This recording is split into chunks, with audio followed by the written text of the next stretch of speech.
and comments expressed on this show are not necessarily those of the management, ownership, or production of Glory 93.9 FM.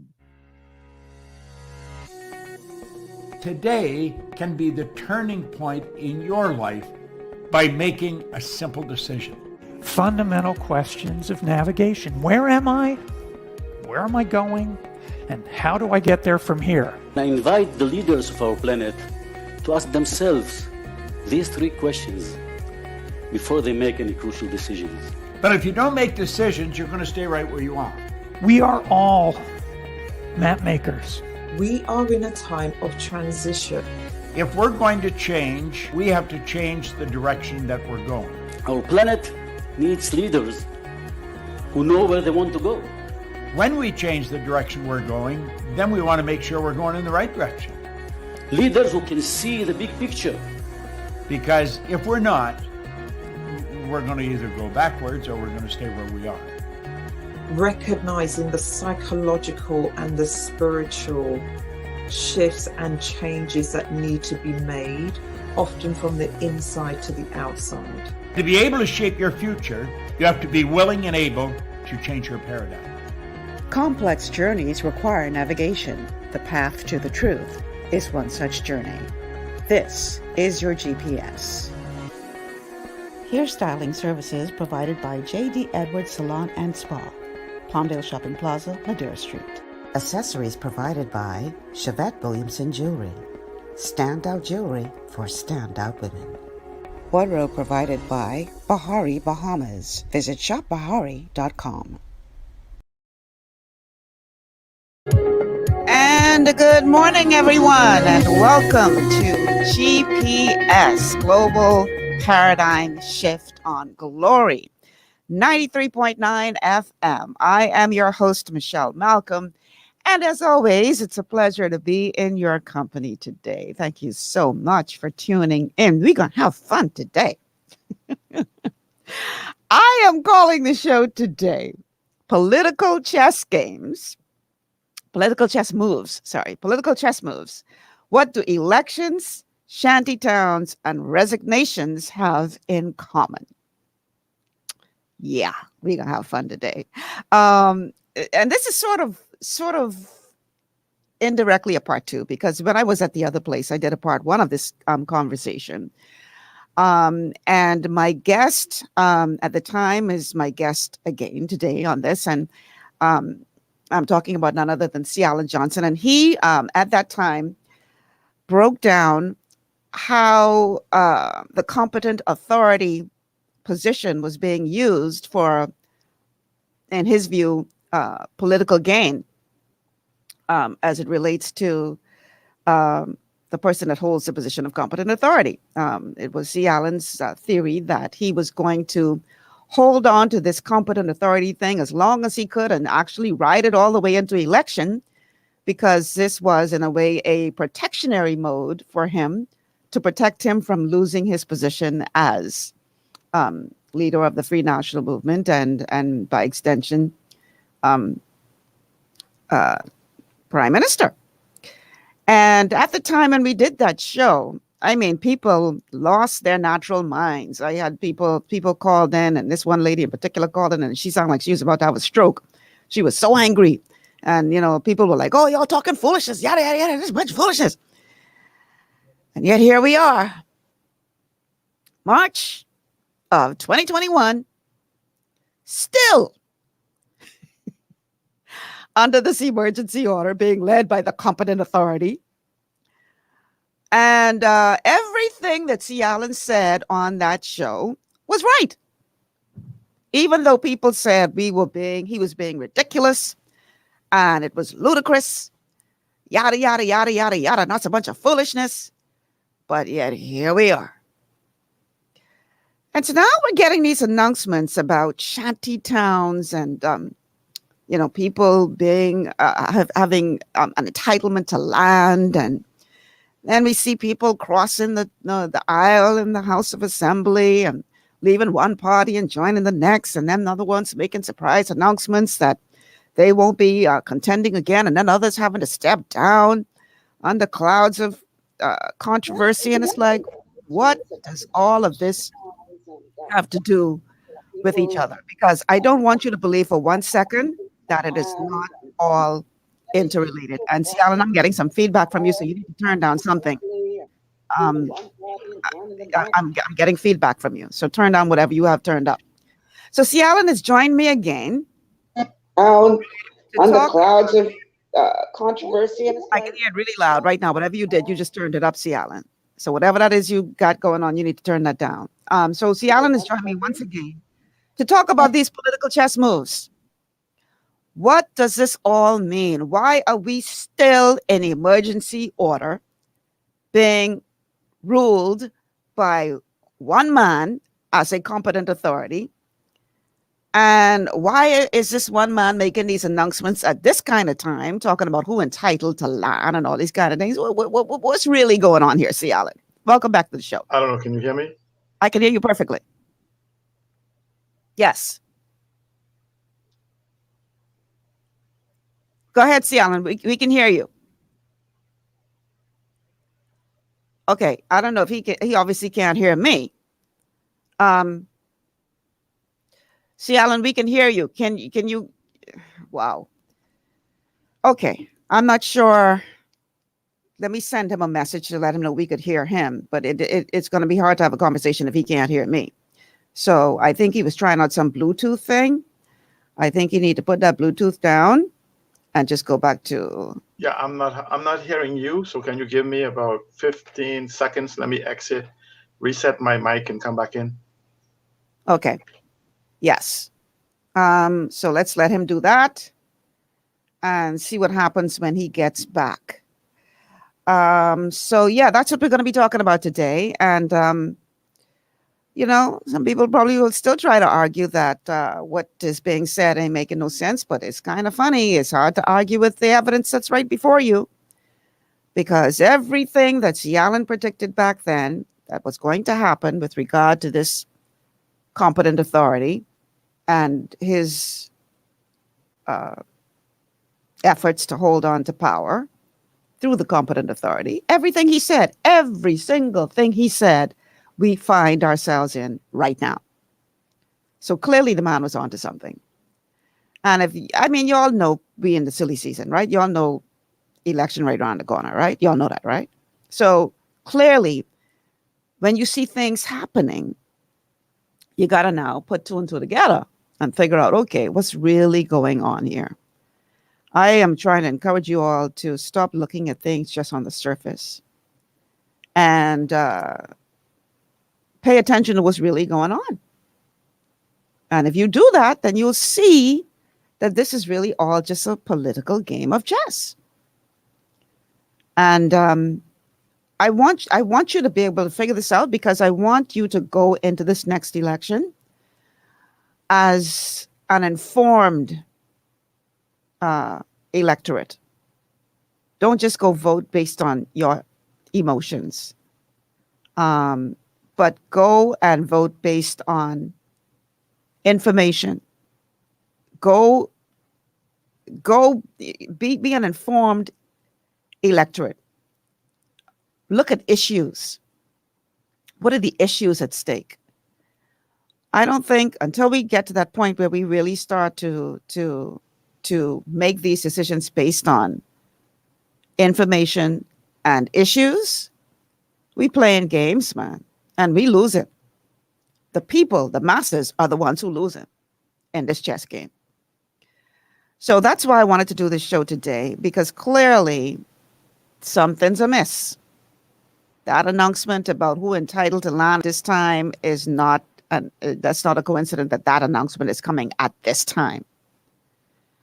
So let's see if we can get C. Allen back. Okay, can you hear me now? C. Allen, can you hear me now? Just give me a second. I must still adjust. Okay. Let's hope his adjustment works. Okay, he's adjusting his camera. That's not working. He just turned himself sideways. No, C. Allen, that's not. Let me remove him from the stream until he figures out what's going on his side. Okay, so yeah, that's what we're dealing with today on the show. And we would love to hear from you once the conversation gets going. Our call line is 828-3543, 828-3543.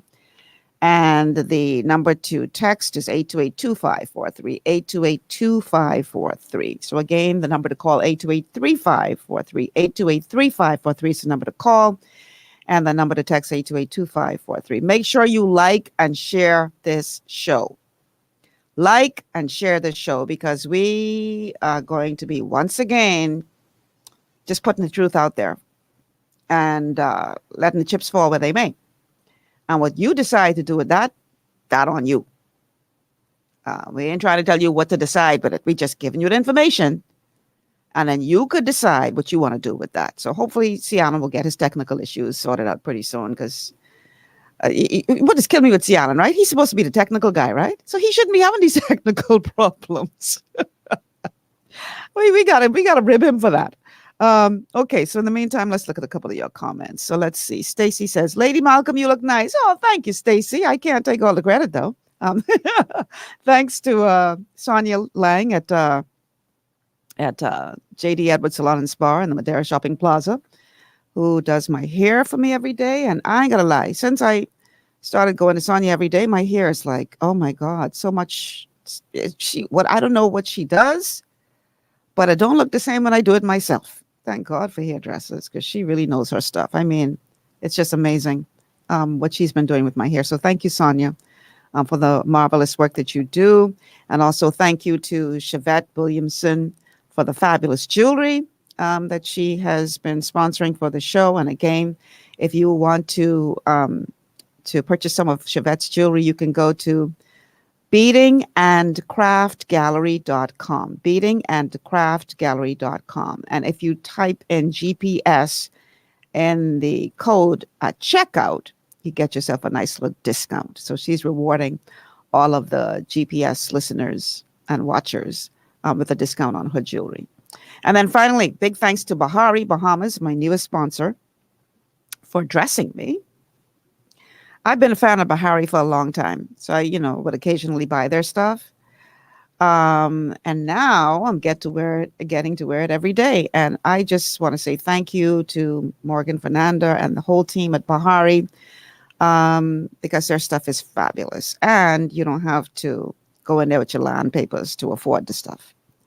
So if you want to support Bahamian businesses, those three, I would like to encourage you to support, because they are helping me to come to you in the manner that I do. So thank you so much. So Stacy says, while we're waiting for Cialan to get his act together, the emergency order is utter garbage. I don't know. How come we still in the emergency? How come we still in the emergency? What? Anyhow, I can let Cialan break that down for you. I just think I agree with you, Stacy. He running out now. He running out. This is not necessary. And, you just need to call it what it is. This is your attempt to hold on to power. In my personal opinion. Anyway, Stacy says the emergency order is about control, not a virus. Yeah, he trying to hold on to power, man. And, one thing you have to give Mr. Minnis credit for is knowing how to play political chess. He knows how to maneuver. He knows how to survive. He knows how to move those pieces when stuff. I mean, just look at what went down when the whole thing went down with Loretta Butler Turner. I mean, this man knows how to maneuver. He knows how to play that chess game, right? You got to give him credit for that. So he's very calculated. He doesn't just do things just for the sake of doing it. And that's why I think it's important to do shows like this, to sort of, raise some questions as to why are you really doing this? Is this another one of your chess moves? Okay, Cialan looks like he's back up. I don't know if he can still hear, if he can hear us as yet. Cialan, can you hear me? Yes, I hear you. While I try to get my earpiece working, just let's talk. Oh, Cialan, you're supposed to be this technical guru. How come you always having technical problems on you? What's the deal? I gotta start. When I walk into the house, I have so many devices connected. If I show you the computers, I have to find out what my devices automatically connect to when I'm My late God. in getting in. My God. All right. I can let that one slide. Hey, it's the curse of technology I have. When I'm running late, it causes me to not be where I need to be. So blame it on my lateness, not the technology. Okay. All right. I can let that one slide. All right. So welcome to the show, man. So listen now. This man at it again. With these No, not at it again. He never he never stopped. stopped. Okay. That's a good one. Okay. So break this down for my audience now. Because back in the other place, when you talked about how he was using this competent authority as a means to hold on to his power.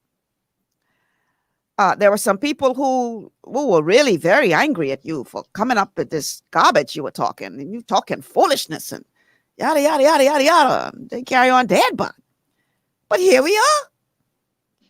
Actually, I calculated it. I was off by 1 day. And my calculation, and he was going to extend it to May. My calculation was, if you go back, I said to May 22nd. He actually extended it to May 23rd. My God. Yeah. So what for those of my audience out there who still ain't get it yet, who still ain't figure out what's going on here? Why does he have to hold on to this competent authority position in order to maintain control and power? Well, what happens is that, believe it or not, this actually started about 8+ years ago, when he became the accidental leader of the Free National Movement. What do you mean by accidental? Because essentially after the FNM, the Free National Movement, had lost the election, he was it was my understanding the intent was to make Loretta Butler Turner leader of opposition business, but she was out of the town at that time. And Hubert Alexander Ingram took him to the Governor General, and they basically used his brunt force and made him official leader of official magistrate opposition that Friday before she got back that Monday. And so I think it was with the intent of eventually doing what I call another Tommy Turnquest on the party, where he gets to come back. He loses, do the honorable thing, resign, and come back in. You're talking about Ingram. Yes, I'm talking about Ingram. Okay. The problem is that Hubert Alexander Minnis had a partner that fully understand the whole process of the Free National Movement, and his name is Cyril Boxer Minnis, that he understood how to maintain the power. So if you watch what happened right then and there, they began a slow move to replace all of Ingram councillors, not stalwart, meritorious or council members, and they began to replace all of them. So by time the cards on the deck was shuffled, it was impossible to move Hubert Alexander Minnis because he was entrenched. Now, believe it or not, this actually goes back, if you go back a little further on how Minnis became even a politician, it goes back to the DNA. Now, what happens was, when the DNA was first being discussed, a consideration was given. The name hadn't been derived yet, but there was a move against Minnis for a group of individuals, and the same that's happening now with the independence and coalition that's going on. And Kendall Wright was looked at as a strong possible leader within the parliament of that coalition. Hubert Alexander Ingram got wind of that, and he then began to make arrangements to isolate Kendall Wright, and that's how that seat got eliminated. Kalani was born, and his friend and business partner, Hubert Alexander Minnis, was asked to run in Kalani. That's how the accidental thing happened. Meetings continue to go on, and eventually the DNA did evolve out of those continuation of those meetings. But it was, and if you go back to the DNA, you'll begin to see, I was one of those people that even when he was saying that he was going to take Bamboo-Town, I was the one of those that went to Bamboo-Town to defend it was a pre-announcement of the DNA to defend the position in Bamboo-Town, and that's when I had a chair thrown at me. That's when people started calling me a chairman, because it was me and Sally Moss and I, And I basically went there to just let him know that he was nothing but a coward, just bullying people. And so he just walked out of the meeting. In the middle of his meeting that he announced in the House of Parliament, that if you go to the Senate, you see him say, I going to Bamboo Town for my things. So I was waiting in Bamboo Town for him and said, what things you came for? So then we emerged further, Minister's name as the candidate for this new area called Kalani. And then he wins the seat because it's a strong F&M seat. And so then now the F&M moved and they lost the election. And there was a fight for leadership. So essentially, Hubert Ingram moved to put what he considered a low bench to overcome, except for Boxer shutting all of the doors. And so they spent 4 years trying to remove Hubert Alexander Minnis, leading straight up. That's why it was the most ineffective opposition that we ever had, because he spent his entire time defending his position straight up into election. We saw right up to election, they were trying to remove him. And one of the things of that was that you also have to understand the power that Dwayne Sands plays in this. And so it's a family pedigree, whatever they call it. It's the fact that Dwayne Sands and Tommy Turnquest happens to be a brother and sister's children, their first cousins. Okay. And so the fact is that it has always been Oliver Turnquest, I mean, the senior Turnquest, to be leader of the country. And then he tried to have that fulfilled through his son, who was double-crossed by the current prime minister. In fact, Tommy Turnquest was prime minister for 1 year and didn't know it. 1 year leading to the 2007 election, there's no such thing as in the F&M Constitution as an interim leader or whatever they call it. And our Constitution in the Bahamas made him the leader of the party, would have made him prime minister, but they convinced him that this was some position. So when the party lost, he handed it to him, came back in 2007, before the election, and took it back from him. That was supposed to be repeated in 2012, except Minnis was able to overcome that, spend all of the time. Now, so essentially how you asked, well, how did the Turnquest place in this? Since Tommy was eliminated as the possibility, the nearest bloodline to Sir Turnquest is his nephew, which is Dwayne Sands.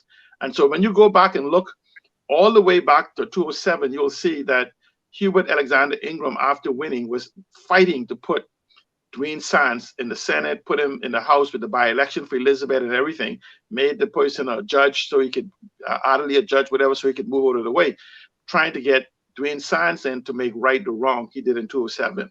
And from whatever time that Dwayne Sands was running a by-election to now, it has been in the background, the Hubert Alexander clan against the oligarch clans against the normal people. So it's like 4 or 5 different factions, because believe it or not, the Lightfoot Key clan and the Bay Street clan is not one and the same people, nor is the Turnquest clan, nor is the Hubert Alexander clan, nor now is the Minnis clan. In fact, the F&M is nothing but a fractured party.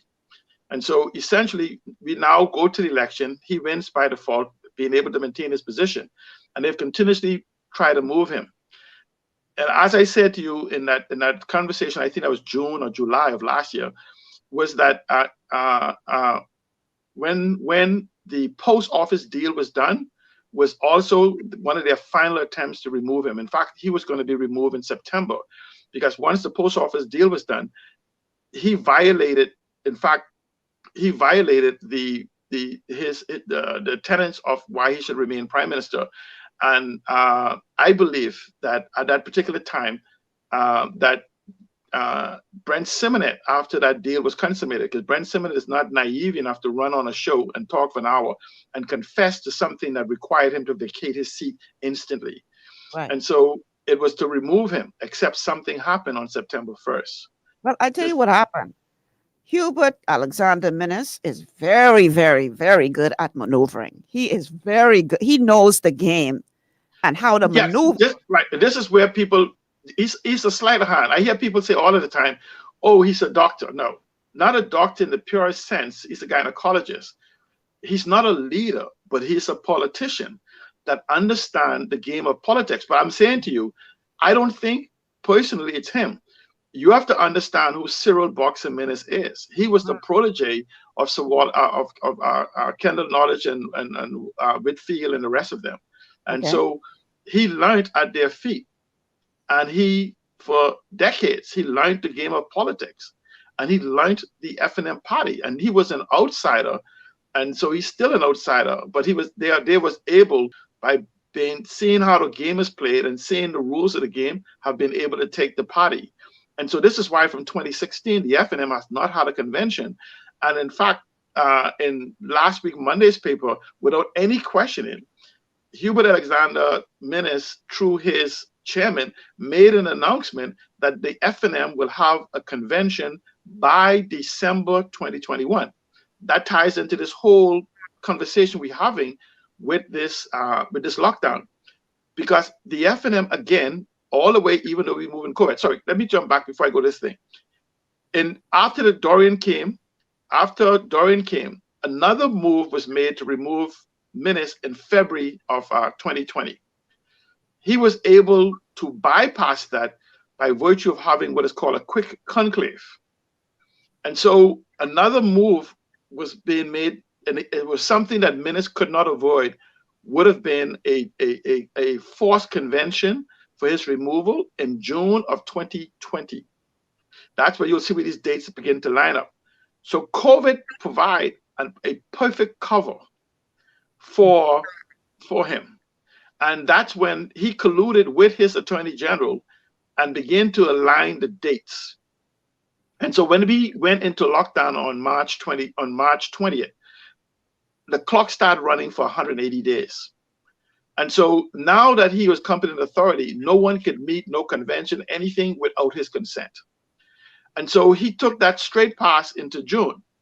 Then an accident happened. It wasn't an accident. They told us it was an accident because the QC, the Attorney General, is not that we may think as incompetent he is. I say he's another level of incompetence. And I noticed that this mistake, something, when he clicked it, I said, okay, good, they're going to get rid of him in July. Something clicked. And he said that he made a mistake of not renewing the emergency order, which automatically extended it when you renew it for 180 days, which took it into December 23rd or something. This is where we talked about. We said right then and there that he's going to have to renew this by December 23rd for another 6 months, protecting him to a 4-year and 1 day date. And when I calculated, I said, holy cow, the date he made the mistake created a perfect storm to give me the 22nd of May. I said, if he gets this renewal and do this one more time, he would land exactly at 4 years. So I started to think, why would he want 4 years? Then the pension came in. The accompaniments of prime ministerhood kicks in on 4 years of being prime minister. We have this thing of serving 4 years for 1 term and 8 years for 2 terms to get the full benefits of prime minister. That include the police, the oath riders, and everything that the other former prime ministers have. And so I said, this guy is going to use, when I saw the disregard that he was showing for COVID and the fact that he said he was acting as a competent authority as a group, but all of his decisions was in isolation, I said, there's 2 things going to happen. He will renew this at the end of December for another 6 months, taking him into May, or he will be removed as prime minister by the F&M party. And I knew he was not going to just walk away from after 7 years of fighting. So ultimately, I calculated and says, wow, the 22nd of May is a perfect date. If they try to remove him, he can use the threat of calling an election, which is the protection provided to him in the Constitution. So essentially, he's had a safe thing. Everybody was sitting around in December saying, okay, this is the end of it. Based on the data that was available to us in the public sphere, and this is why they never released the data on COVID, there was no reason for any continuation of this lockdown that we have. We could have been handed over to an external group of people, just like he's claiming that he wants to do right now. So what he did in December, I just sat back and I told everybody, I'll bet 10 to 1 that he's going to renew this straight to May. And sure enough, he did. And he came back with the marketing that is going to be till January for 30 days. But I said, if you wanted 30 days, you didn't need to go straight, straight to May. You could lock it. I told people, say, oh, let's go over in January. I said, no, in January, you can extend it for 5 more months. And that's going to be the end of it. And then what happens now, he's in the pit. Here's what happens now. The FNM still wants to remove him. If you begin to watch what he's doing, he is actually has begun to eliminate any heir to the throne, or attempted to, any heir to the throne of the FNM party. That's why he had Dwayne Sands on the chopping list. Many other people who won't run again. He got rid of the minister of NIB, which happens to be, in my mind, a Ingram loyalist. And he's just basically clearing the path. And this is why he even had Dwayne Sands on his chopping list. But you notice what happens is that when he was threatened with Dwayne Sands, like he was threatened with Pintard, he resented. In fact, I tell people all the time, he was so afraid of the Turnquest clan that he named a building after him and gave Dwayne Sands a nomination. Okay. Well, here's what I'm saying. What I'm hearing as it relates to Dwayne Sands, I'm hearing that prior to Lanisha Roll resigning, that Dwayne Sands and his camp were being locked out of the Free National Movement headquarters. Yes. They weren't even letting them in. And then when Lanisha Roll resigned, then that changed everything. Because we were busy looking at the politics in the front. We wasn't looking at the politics in the back office. In the back office of the FNM, it's been in turmoil. And this is why, even for Grand Bahama, he had consideration of not nominating a number of the individuals from Grand Bahama beyond Peter Turnquest. Now, you have to understand is that, notice the name Turnquest. Peter Turnquest is also not considered one of Minnis loyalists. So this is why you saw the orchestration of that lawsuit being filed simply to remove Peter Turnquest. Because he wanted because they knew about that situation a long time. No, they did. But that's what I'm saying to you. But what happens is that thing about removing Peter Turnquest was also about rewarding his number one protector. Actually, he had two protectors, One of them was the government business, Renwood Wells, is the number one protector. And the second one who served to protect him is the one that he's afraid of now, Speaker of the House. When the Speaker of the House found out his threatery, that's when the Speaker of the House said, wait a minute, as much as I've done in 3.5 years to give him the advantage, this guy wants to get rid of me. Because understand, Minnis also understand the Speaker of the House is of a PLP philosophy. So Minnis will use whoever he can, whenever he can, to achieve whatever he wants to. And so he had no more use for the Speaker of the House because he had the protection till May. Yes, what happens? Minnis has realized now that he cannot go past May 25th. Not only he gets to accomplish his date, but the budget must be tabled. We are about $2 billion short, on top of the $1.5 billion. Mm-hmm. The next budget is going to carry us very close to 100% of GDP in loans. And essentially, we're going to have to move VAT to as much as 18%. We may have to reduce the civil service by about 40%. And so you cannot increase VAT to 18%. You cannot get rid of 40% of the civil service and government corporations and everything else, and then go to the election and says, just give me one more chance. And so what Minnis has been trying to do is orchestrate an election for between the 10th of May and the 17th, so that he can be completed in time to be sworn in to be able to table the budget on the 25th. Okay. Okay. Stick a pin in that, because we like 9 minutes past the time that we're supposed to be taking a break. And if I mind you, I'll go till 1 o'clock and we'll still be talking, but we got to pay some bills. So let's take a break, make way for our sponsors, and then we can pick up right where you just dropped that, because that heavy. You just dropped something heavy. So stay with us, everybody. We'll be back after these words from our sponsors.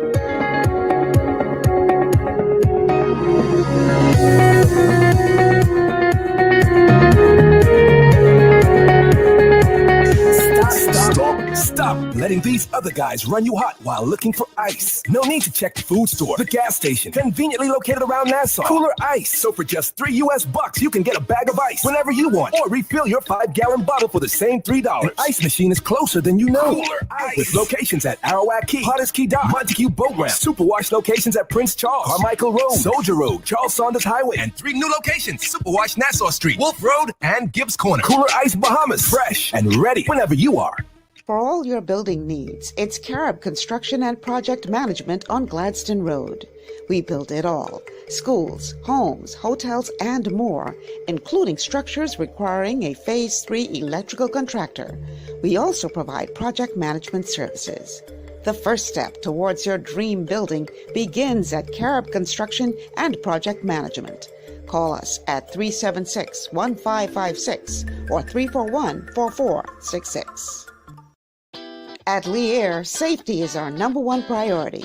Flying since 1996, we offer scheduled flights into Fresh Creek and Mangrove Key Andros and Great Harbor Key, Berry Island, twice daily, 7 days a week.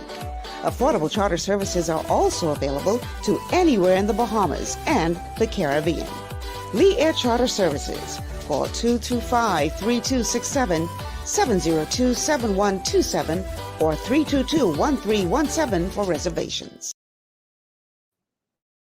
To stay healthy, it's crucial to make sure you get the nutrition you need every day. But it's difficult to get all your recommended vitamins and minerals from food alone. Even in the United States, 94% of people are deficient in at least one nutrient. Beyond Tangy Tangerine 2.0 by Longevity is a simple, convenient, and affordable way to help your body get the essential nutrients it needs.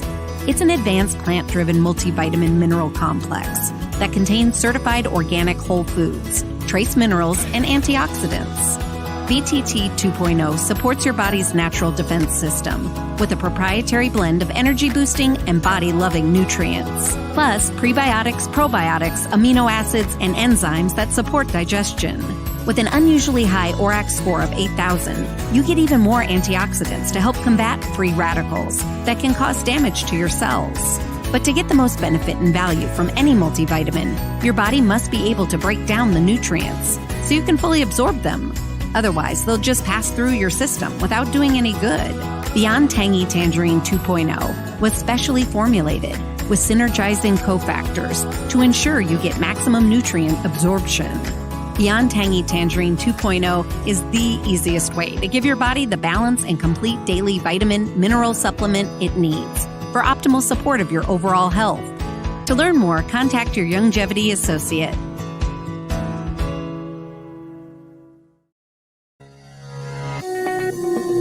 Welcome back to GPS Global Paradigm Shift on Glory 93.9 FM. I am your host, Michelle Malcolm. My guest today is the one and only critical thinker, C. Alan Johnson. And we are talking about political chess moves, y'all. What is the connection between all these little funny things you see going on, all the little talk about who got entitlement to land, and this one crossing the floor in the House of Assembly, and resignations, and what a tangled web. What a tangled web. So that's what we're talking about today. I want to read a couple of your messages and texts. This one coming via WhatsApp says, I am bothered by both political parties' displays of corruption and ineptitude. However, time is passing, and I know that I cannot be on two ends of the spectrum. If the PLB changes the leadership, Philip Brave Davis and Fred Mitchell, I will throw my support behind that party right away. But it seems definite that I am finished with the F&M. This party is literally owned by a select few. The rest are just stepping stones. I'm hoping the DNA will manifest a more intellectual experience and substantive platform from which I can make a contribution to the development of the Bahamas. It is a generally shared notion that the voting populace has had enough of the two major parties. The two parties are running past for each other. And if we, the people, and it is we, the people, who are getting shafted. From Godson Johnson, aka Nicodemus. All right, so let's go to some of your comments on Facebook. Stacy says, in every country, the competent authority was a group of people. Only here in the Bahamas, the competent authority is one person. What an utter disgrace. Stacy also says, all the tea is being spilled today and it's hot. Child, I promise y'all this is gonna be a hard one. Make sure you like and share this show, y'all. Like and share this show. We got to get the word out. Okay, so Delphine says, wow, from the beginning, it was all about who they want to control, the puppets and the puppet masters. Pretty much so, yeah. So, C. Allen. Okay. So, you dropped something just before the break that I think is like mind-blowing. I need you to break that down for us. Okay? Help us to understand the magnitude of what you said. Very easily, let's go back to June of last year. We came in the middle of this COVID epidemic. They said we're going to be short 1.2 billion. Mm-hmm. That wasn't even measuring the deficit that we had, about 700 million before that. So when we the previous debt. So what happens is we anticipated for the whole year, from June of last year to June of this year, we're going to need to borrow $1.2 billion that was approved. The problem is, as of December 31st, just for the first 6 months, we have borrowed 2.1 billion. Mm-hmm. Mind you, we said we was going to be short out of a $3 billion budget. We anticipated, based on what they said, is that we're going to be short 6 months later, out of a $3 billion budget, we had to borrow 2.1 billion. That tells you how much the economy has tanked.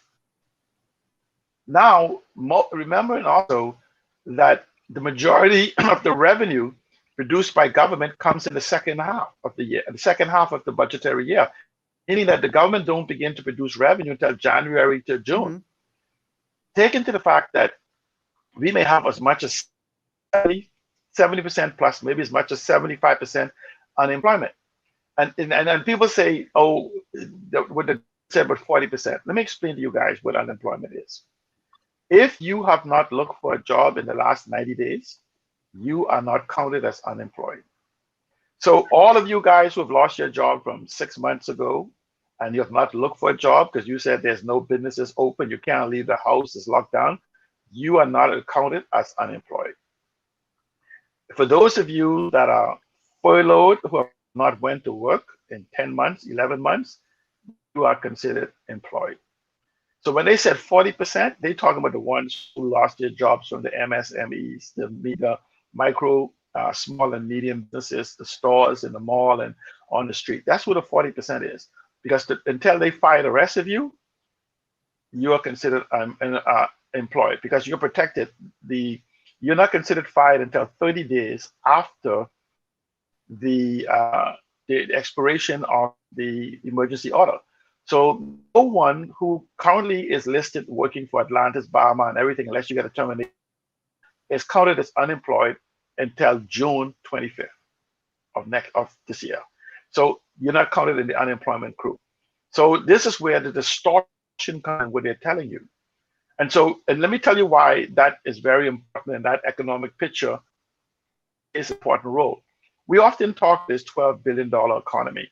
The IMF in January this year listed it as 13.9. That means the economy grew in spite of what happened.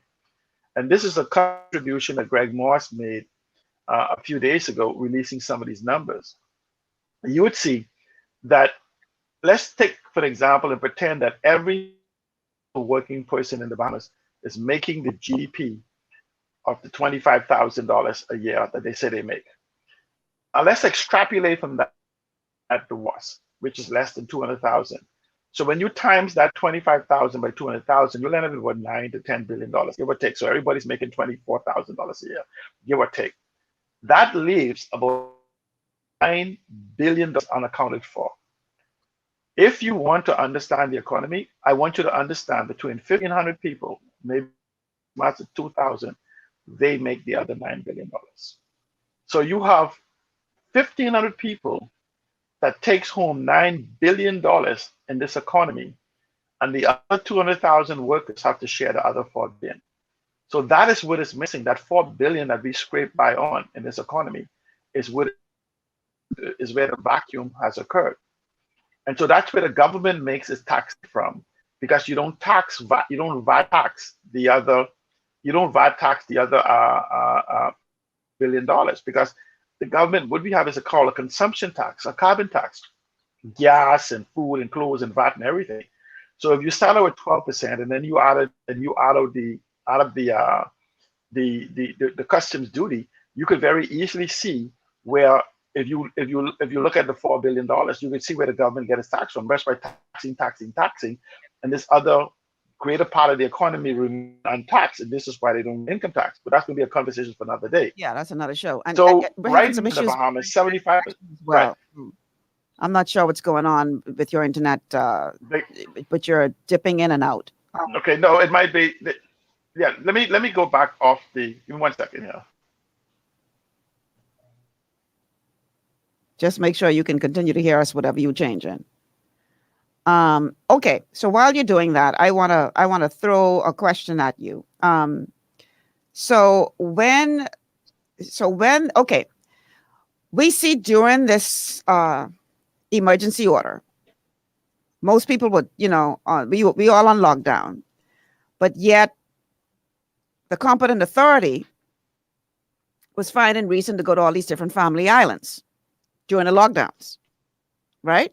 Yes. Now, my question is this. Do you believe that the reason why he has been concentrating so much on the family islands is because he realizes you got to get to 20 to win the government? We got 39 seats in the House of Assembly. So whoever gets to 21st wins the government. Do you believe that the reason why he is concentrating so much on the family islands and making statements now about who entitled to the land, do you believe that that has anything to do with the fact that maybe he sees that New Providence can be a little hard for him to get close to 20? So he gotta do as much as he could do to find it from elsewhere to get to that 20? What are your thoughts on that?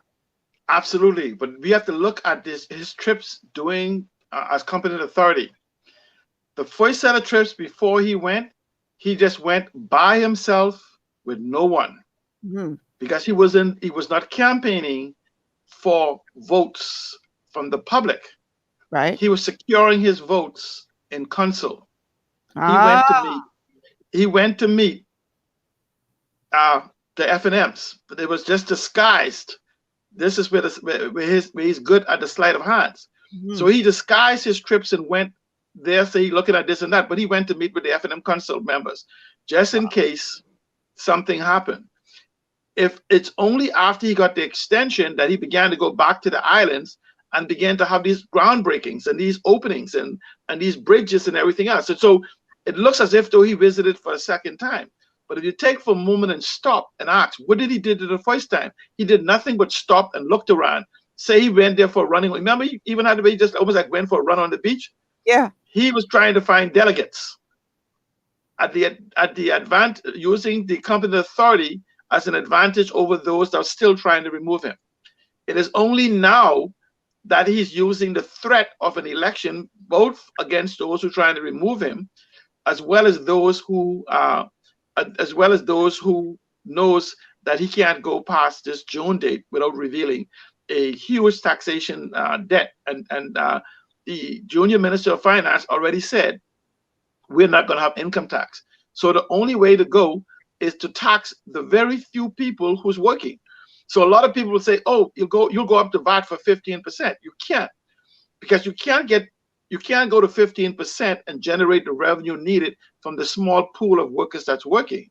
So you have to hit them for 18% to actually at least provide, because you cannot go to the lenders. They can ask you, where's your revenue going to come back to pay us from? Because we are in what they call, we're in shark territory. And when I use the word shark territory, I'm talking about the concept that we are in loan shark territory. And we saw that with the loan that KP the Turnquest got when we went paying that $20 million a year or something of that.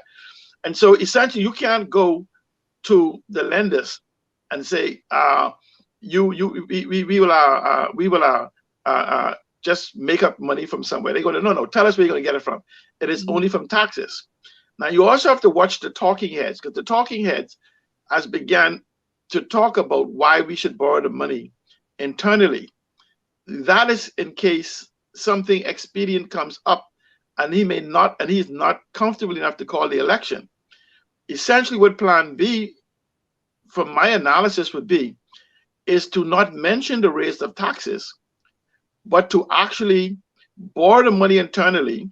He already borrowed the $2.1 billion, a lot of it in US currency that props up our foreign exchange.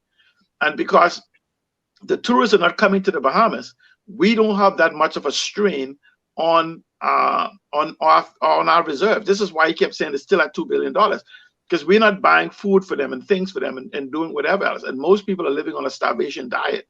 And so the whole exchange isn't being depleted as it should, because the economy is not there for us bringing in goods and services. So essentially, he can come with a smoke mirror if they can pull it together. I don't know if he and his junior minister have the competence to pull it together, but I'm sure they have some outside help. Nor does the financial secretary. But if they can pull it together and find some money, just enough to BS us until December, what would happen was you would see, and if you listen to, remember I said to you, he said he promised the FNM a full convention by December 2021. So that basically removes the delegates and other people from going to the FNM public and making the demands for an election. So he could take us straight into December by borrowing whatever money, padding the books, and simply saying there's going to be no tax increase, knowing that we're going to be falling flat on our face. I mean, uncontrollable deficits, essentially a lying budget for June. He can still come back in, and before a FNM convention, which would allow them to remove him, he can set a date for an early January poll, because he has no less than 21 days, but whatever, he could put it for 90 days, whatever. So before February 15th of next year for the beginning of Lent, he could basically BS us straight until December and then call an election for early January, which will cause the FNM to be pretty hesitant. They'll be in campaign mode as opposed to convention mode. Yeah, they wouldn't be able to do the convention thing, no. Right, and so he'll be safe in that respect. So in essence, what is happening right now on the ground is, I'm sure he, Kwesi, and Marlon Johnson is looking around as to where could they find this fed up, would you say some shingles or whatever to pad the to cover the roof or pad the roof until December. So in the absence of getting that, he is going to call an election. An election must be called between the 10th and the 17th. That's the dates I'm giving, because the budget has to be tabled of May of this year. Wait. You have me confused. He has to call an election by when? If he can't find the money to pad the books, we will have an election between the 10th and the 17th of May. So you think this is all predicated on whether or not he'll be able to get this money? Yes, to find the money because he doesn't want it to come out in June. How bad a state period? That's what you're saying, right? Because if they don't find this money to lie to us, he needs to then find the money. If you can find the money locally, maybe $1.5 billion to $2 billion. If he can find some people who would, talk to them and Life with Key and whatever else to buy these local bonds, because we have enough money in the central bank to carry us till January. So if he can find the local money, he can borrow the money, give us a whole line of story, and avoid telling us that he have to get rid of the civil service and the taxes. In the absence of finding this money within the next 60 days, this is why the campaign is setting up. He's setting up a campaign that will run either for 3 months or for 8 months. Or for 10 months.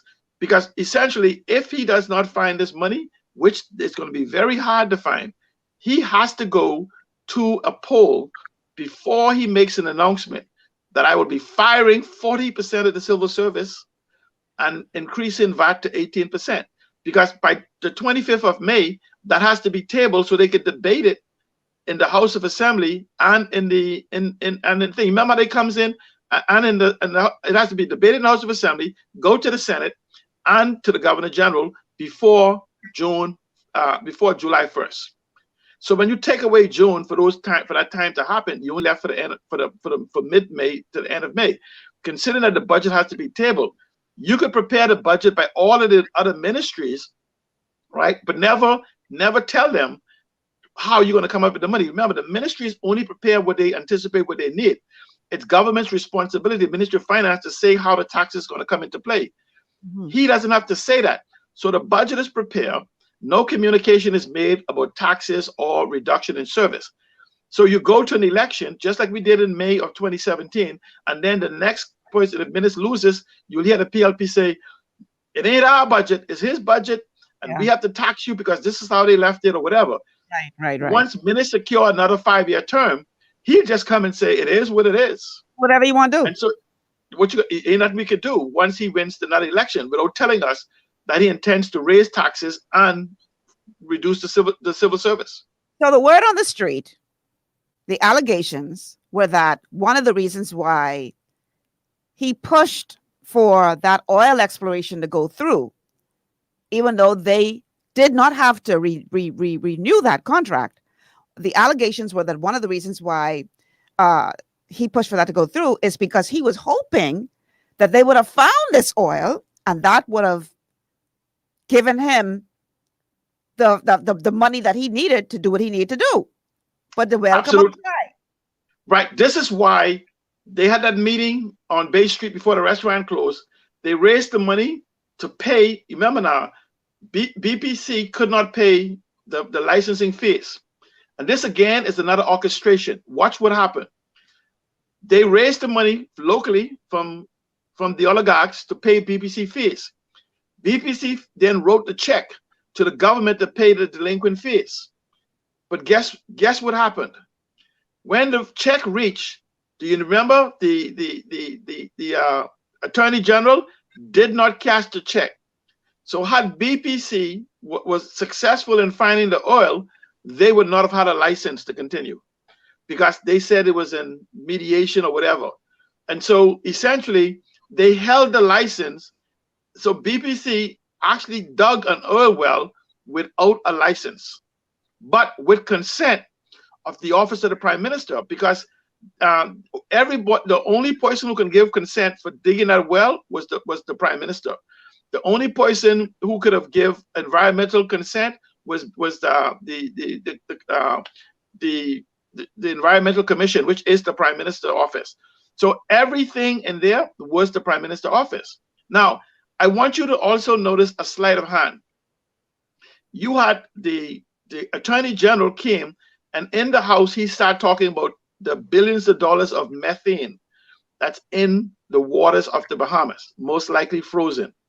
That is another setup for a conversation, not just for us, but it's also a conversation for international people to say, we have, no, even though methane is one of the most poisonous global warming aspect there is, we have billions of dollars of methane, and we can, if necessary, offer that as collateral. Now, watch very carefully. Notice immediately after that, the government ran into Parliament with an intellectual property bill giving them rights for these so-called intellectual property and research and everything. That was for the government to have access to the BPC reports. BPC did not find oil, but BPC found something else, a treasure chest of data. When that data is evaluated, you could probably find out where the oil is. There's no doubt that we sit on one of the world's largest reserve of oil. The problem is what people have to understand, and watch my hand. You had the Caribbean plate that where we sit on this plate here where the oil is, and the Caribbean plate, and when they collide, the Caribbean plate went on top of that. So you have to almost dig through two plates. So in essence, when they were digging through, they went in through an angle hoping to penetrate that second layer. They were unsuccessful. However, the data gave them most likely, and this is where freedom of information comes in, it most likely gave them the information concerning the frozen methane, and it gives them some other information concerning hydrocarbon signatures that will give them a better understanding for a second, third, or fourth drilling. And so essentially, this is why also we have to be very concerned about both the PLP, FNM, and even the DNA not making a commitment during this election that there will be no drilling or without consent or without a referendum, because this information is sitting there for exploitation of the oligarchs, the special interest, family, friends, lovers, and financiers, that we will be in such financial chaos, they will be able to exploit this for their own benefit. Again. And so we are being set up both from a natural resources aspect, as well as for the fact that we are in a financial crisis because we refuse to invoke income tax. And so essentially, it is no if, ands, and but. I challenge anyone to go to the Progressive Liberal Party and have them make a commitment concerning not raising taxes. Don't say you're going to review it. Make a commitment that there'll be no more regressive taxes, meaning that there will have to be progressive taxation in the country, which most likely will be income, both corporate and personal income tax. Other than that, no if, ands, and but. If Brave Davis is sworn in, if Kamalafi is sworn in, they both will have to go to the same playbook that's going to be left on the table, which is reduce the civil service and tax and tax the poor people again. And so in essence, Minnis just don't be Minnis and his crew don't want to be the one. Let me just go back to another point. Wait. The protection. Wait. It's 12:06. Okay. Take a bit in that point. We can come right back to it on the other side, but we got to take a break. So stay with us, everyone. We're going to make way for our sponsors, get their ads played, and then we're going to pick this up on the other side. Oh, Lord, we spilling the tea today, y'all. It's hot. Like and share the show. Make sure everybody knows the GPS is telling the truth today about these political chess moves that are happening right before your eyes. We'll be back in a moment.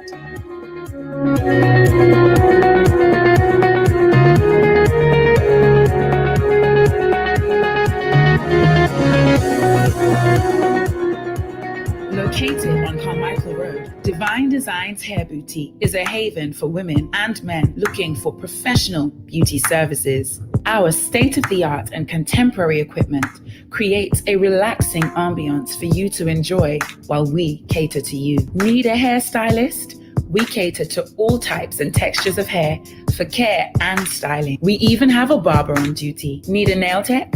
Our technicians provide a range of nail services, including the latest trends. Unwind in one of our massage chairs while you get your pedicure. With our reasonable rates, friendly staff, and over 20 years of experience, you will be in great hands. Call us at 823-1669 or 698-1025 to schedule your appointment. Want to be pampered? Want to be slayed? Let Divine Designs make your day. Looking for an extraordinary junior high school with caring, qualified staff and affordable tuition? Then come visit us at Elite School of Excellence, an affiliate of First Step Academy. ABECA-focused and Ministry of Education approved, we foster discipline, integrity, and wisdom while molding our students for success. Call us at 341-8846 or stop by First Step Academy Schools on Fire Trail and Soldy Roads for more information. Escape from the city life to Bacon Air Beach Resort in Pirateswell, Mayaguana. Relax in one of 16 air-conditioned rooms just steps away from the ocean. Enjoy scrumptious dishes in our waterfront dining room. Sip on a tropical cocktail, or if you must, stay connected with wireless internet. Nestled on one of the most beautiful beaches in the Bahamas, Bacon Air Beach Resort offers a unique vacation experience. For reservations, call 339-3726 or 463-0182. Understanding your microbiome, also known as your gut ecosystem, can change everything you thought you knew about nutrition, digestion, immunity, and metabolism. Keeping your gut ecosystem healthy and balanced is essential. Ultimate Microbiome by Longevity was specifically formulated to optimize this ecosystem. It provides the advanced support your gut needs through prebiotic, probiotic, and postbiotic supplementation.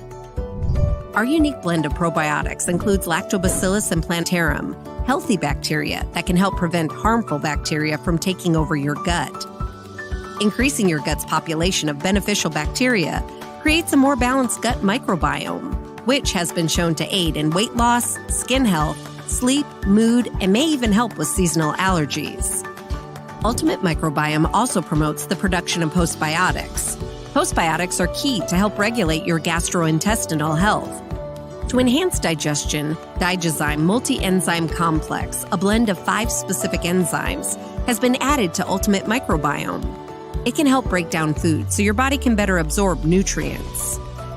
Plus, we've added our proprietary I-26 hyperimmune egg powder to aid in the elimination of disease-causing gut bacteria and help your body balance its immune response. Ultimate Microbiome, the scientific, proprietary, and holistic approach to gut health that helps optimize your body's entire gut ecosystem. To learn more, contact your longevity associate.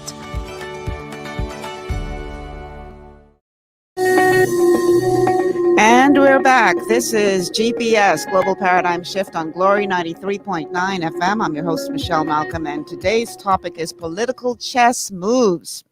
What do election, shanty towns, and resignations have in common? And my guest today is C. Alan Johnson, and we're breaking this down for y'all to understand that much of what you see going on, you really need to look beyond the surface, y'all, and see what is really happening in our country as it relates to these political chess moves that are being made to hold on to power. I dare say that most of the tenure of this leadership thus far has been less about development and more about survival. I don't know what your thoughts are on that, C. Alan. But let's go ahead and get back into the thought that you had started prior to the break.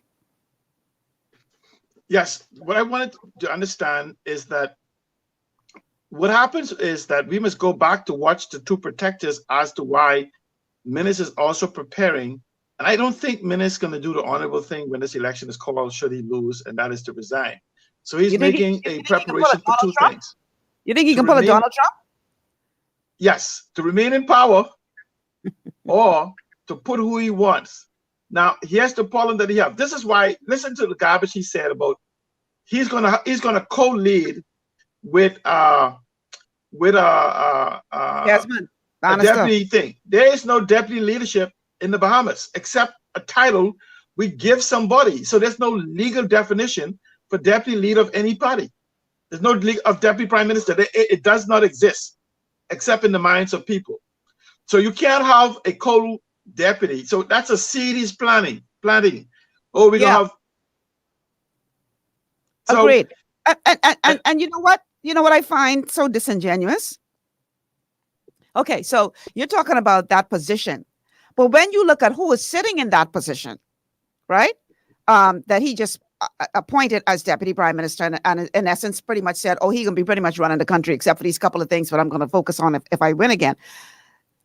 This the same man who couldn't keep the lights on during that whole summer from hell, right? This is the same man under whom you had mass resignations from the board. You had people abruptly packing up and leaving. This is the same man. This is the same man who is overseeing an entity which the prime minister promised there was going to be an investigation into, and we ain't heard nothing about that since. So I starting to wonder. This is the same. This is the same man.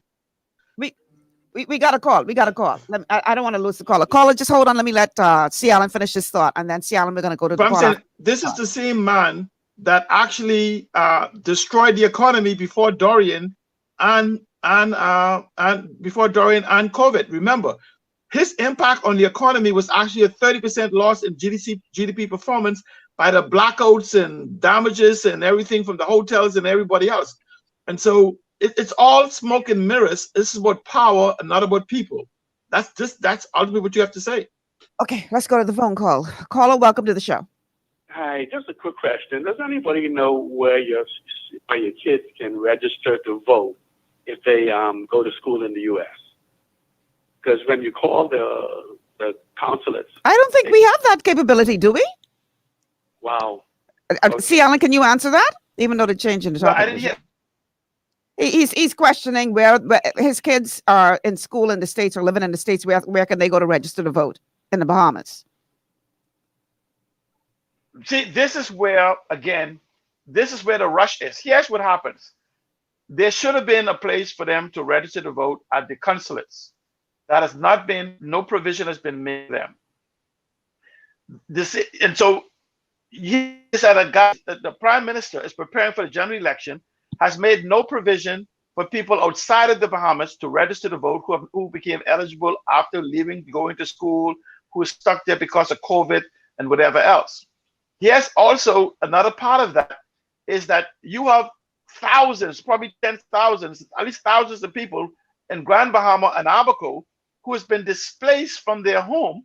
Yeah. And we have not talked about making arrangement for them to vote in place.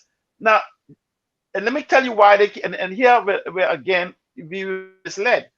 Because they're making it seem as if though there's no exception already made in laws. This could take 10 minutes to fix.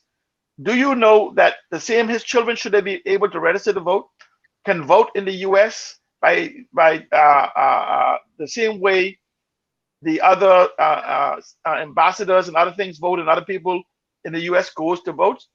The same thing can happen here in the Bahamas. You can say if you live in Grand Bahama and you're in Abaco and you're in Eleuthera or Bimini or you're in New Providence, let us know in advance, and they'll transfer your information the same way they do for those other people to the Kendall Isaac Gym. So you can just go in there and go to the East Grand Bahama or to the Central Grand Bahama booth or to the North Abaco booth or to the South Abaco booth. Literally speaking, if you just count Grand Bahama, that's like 7 booths that you set up in the Kendall Isaac Gym for those individuals that want to vote in place, meaning to vote where they are. But we're not making any arrangement for these individuals, and they become disenfranchised. No. And so you have to understand that this is also where we too busy. The ministers, no, let me say this. Canvass Grand Bahama and Abaco and still feel that he has some edge in winning in these particular seats. And you talked again about him not having the number in New Providence. The goal is to make it to 20. So Minnis figured that if he could get about 7 to 10 or more of these seats on the outer islands and 50% on New Providence, he can remain prime minister. Yeah. Now you talk about him not making arrangements for people like just described by that caller, Bahamian students abroad. He too busy making arrangements for other people. Let's go ahead and play that clip, Elton. Let's see who he making arrangements for. Go ahead and play the clip. Individuals who are living in these so-called dilapidated facilities of Asian descent within Abaco or New Providence. Many are regularized. Many are Bahamians. Many are Bahamians. And they too are entitled to land also. Yes. So that they can move out of such squalor conditions in the proper facilities. We are Bahamians. We are not Haitian Bahamians. We are Bahamians. And therefore, that's the name and the brand we will carry. Okay, see, Alan. Let's break that down. We had to go to lunch. Make that statement right. So now, what does that statement have to do? No, I'm saying no. It's politicking. Of course. But I want you to explain what happens. What happens is. No, let me explain. First of all, this was an argument during the gender referendum that Greg Moss and I led the vote no against the gender referendum because it was BS from the beginning. Mm-hmm. This is an argument that we made. You can see it as part of our platform views for the UDP. Because remember, the FNM assimilated many of the tenets of the UDP platform after we stood down in the election, including the Grand Bahama platform of digital, central, cultural, and heritage in West Grand Bahama and ECHO and whatever, and East Grand Bahama, and a whole host of other different things. But we made this argument concerning the rights of Bahamians, unregistered, undocumented, whatever we wanted to think of undocumented Bahamians.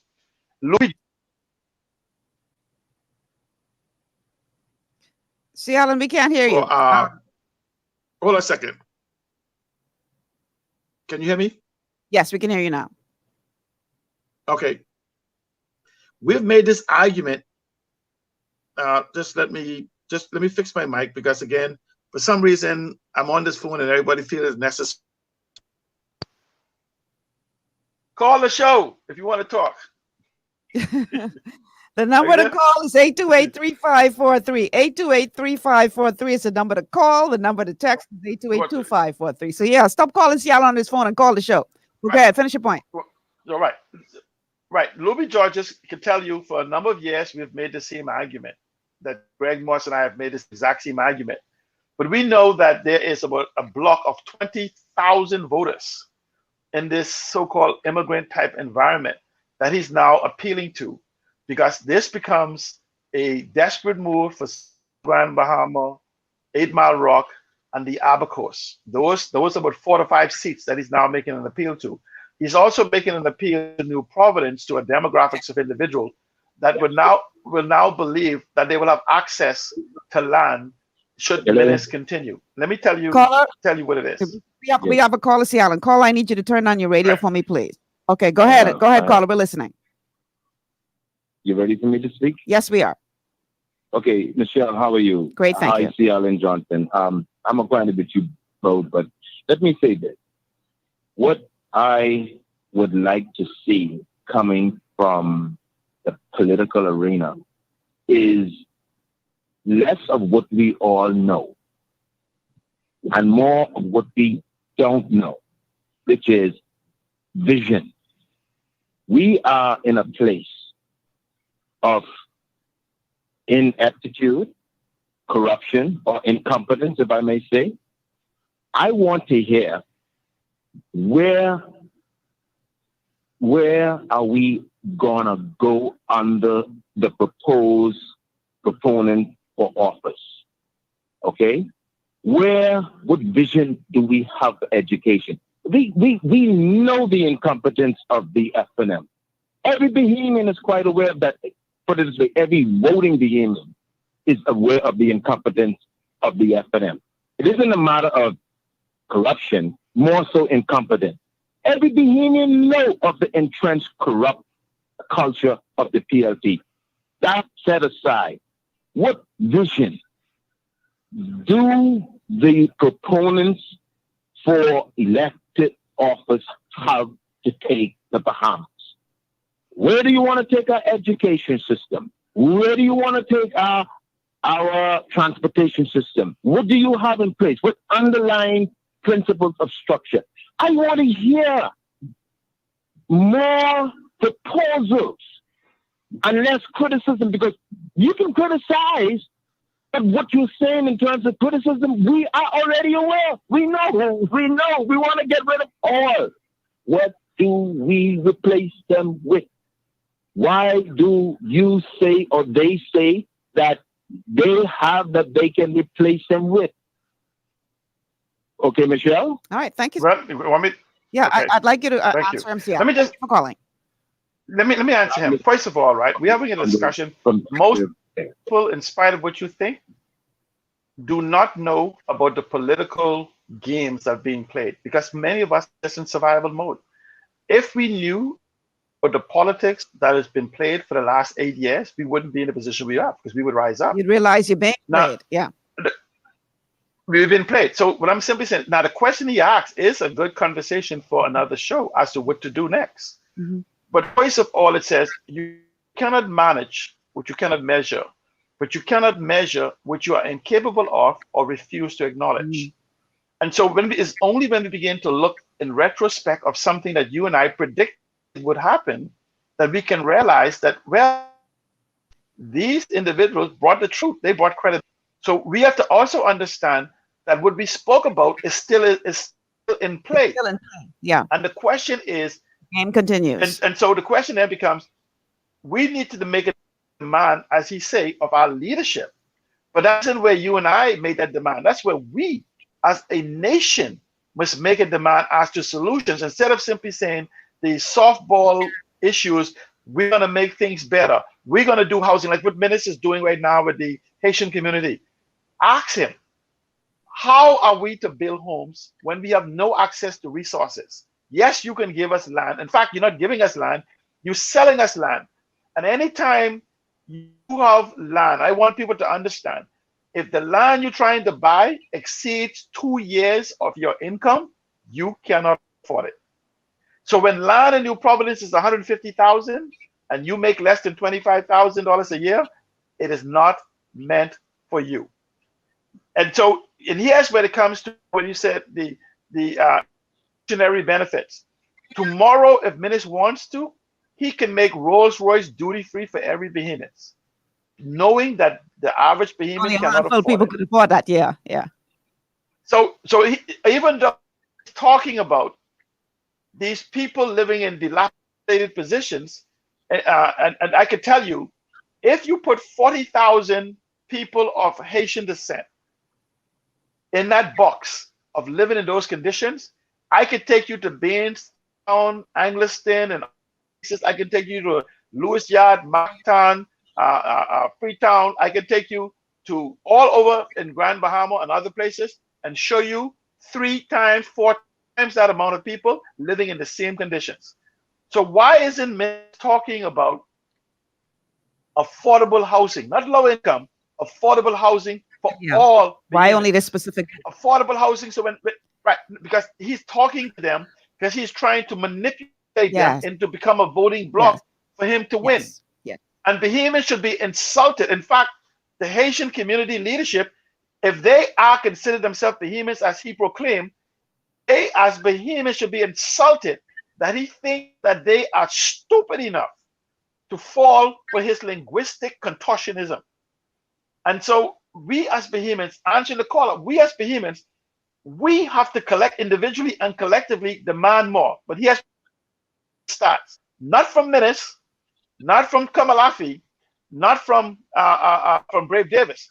Those individuals who are knocking on your door in your constituency, if they believe that Brave Davis is the singular solution for the Bahamas, they deserve to sit in the House of Assembly. If the F&M party don't see the trouble with Minnis as their leader, and he is their singular solution for us, and we done tried it for 4 years, they don't sit in the House of Assembly.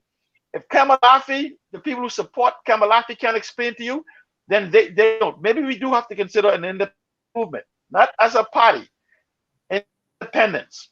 Because what I'm simply saying is that ask them, what is your vision for my constituents, for my island, and for my country, and see if they, okay, let me move again. You're breaking up. While you're working on your technical side, let me read a couple of comments. This actually was a text sent to us. It says, "Good morning, Michelle and C. Allen. Say what you want about Donald Trump. He protected America's borders. He didn't give away land to illegals. He did not allow illegal building of houses. More blacks had jobs under Trump than Obama. Dr. Minnis, Darren Henfield, Frankie Campbell, and especially Ellsworth Johnson need to resign. He was ridiculous on Adrian's show." Let me go to a couple of your comments here on Facebook. Wow. Okay, so this one is by Joe.